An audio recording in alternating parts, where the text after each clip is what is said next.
time though we did, well, on Cape Macadary, yes, with them. But we never did know much of our history, like of the Nefsi's side. Because I know I made the Fopa when going up to Nefsi's. And I was saying that we always want to find out, but we're so happy when we look after the Dunhu's. We're told we look after the Dunhu's. And that didn't sit so well because the Dunhu's weren't the Nefsi side, you see.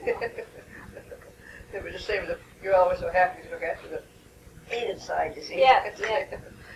Jerry said, well, that wasn't a very smart thing to say.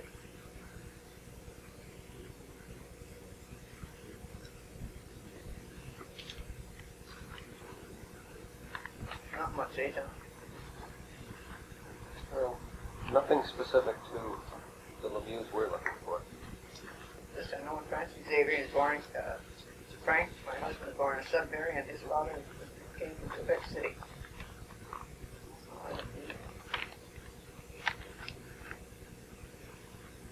Francis Xavier, that name, remember, you Xavier ran in them.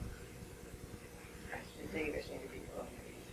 So it was Francis Xavier. And there was and wait a minute, there was an O'Rourke in their history.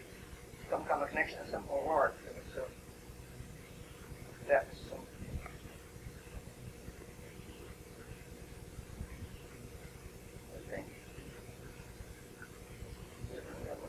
You sent out all that you had there to that person.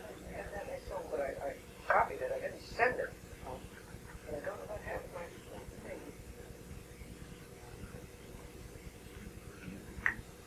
Well, I picked up maybe one clue. That they were baptized in the St. Anne's in Sudbury. So we can see if we can find some parish records for St. Anne's. So it might be possible that if the children were baptized at St. Anne's, maybe the parents were married at St. Anne's. No, I don't think, because Frank's parents were Elizabeth Lemieux, and she'd be baptized here in Bedford Church, I expect, or Westport. I don't know the Bedford Church. What was her name? Oh, Nefsi. Yeah, she was Elizabeth Nefsi, the daughter of that couple there. Right. So, and he, Frank, my husband, would be baptized in St. Anne's in Sudbury. I even picture the house where he lived. But then his parents came from Quebec City, so they'd be baptized somewhere down there. Yeah. Well, there's no. We've looked at all the marriage records for that whole parish, St. Edward's and St. John's Perth. And Elizabeth Nefsi was not married in that parish. In Westport. In Westport or Perth. All right, so not married, no. No, she was married in Sudbury, I'm quite sure. Right. Okay, so that's what I was looking at. Yeah, she's probably married but I at think she St. brought Anne's. her husband down. But I'm not sure they're married up there, unless they came down after the wedding or Well, not. it's worth checking out, though. So. But she, St. Anne's was their parish, I think, because that was it. There was a French parish and an English parish in Sudbury. Right side by side, almost a stone's throw between. But I know they came from Quebec City.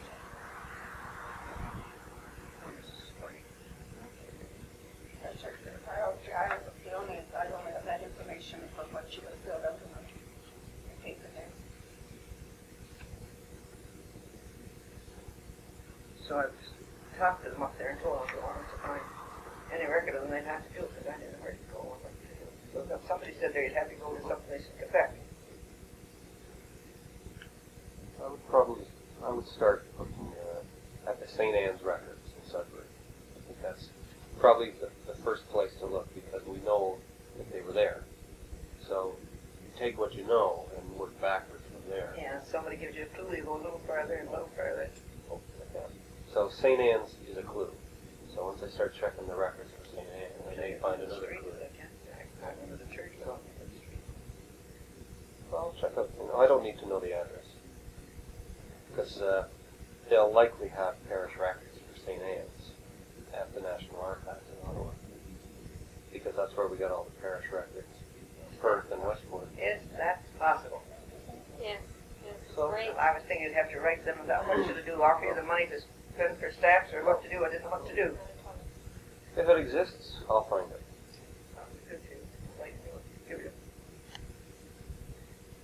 John likes to pretend he works for CSIS. Investigates. Oh, they're kind of a bad bunch. Yeah. Well, we were down in Hamilton last week. My brother got married last week, Oh, lovely. and all my brother's friends seem to think I'm a spy for some reason.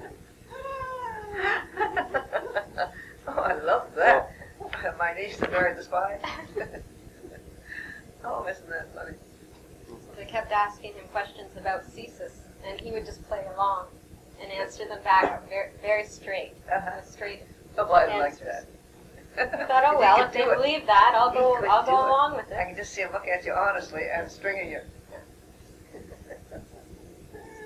That has caused quite A ruckus, a yeah. mess of us. And you can't tell who was really spying on whom and everything, you know. I'm afraid of that bunch. There's nobody to police them. That's so perfect. I never read what that was first started.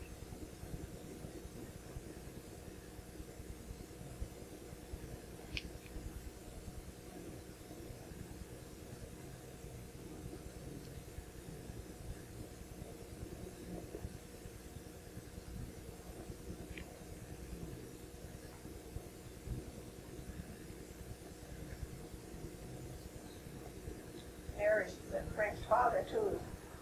Did he condemn a fellow or something?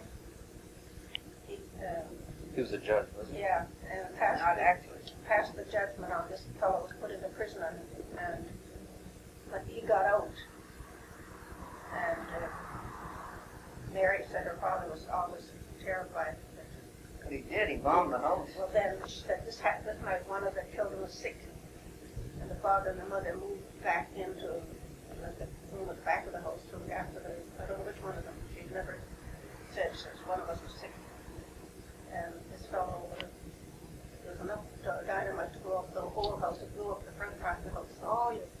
And that's the beginning of Frank's father's The oldest. going downhill. He died with not Parkinson. What's that other one? Lou And Gehrig? that's- Lou Gehrig? No. and He said that I recognized, but that was the beginning of the stress of the worry that they would do it again.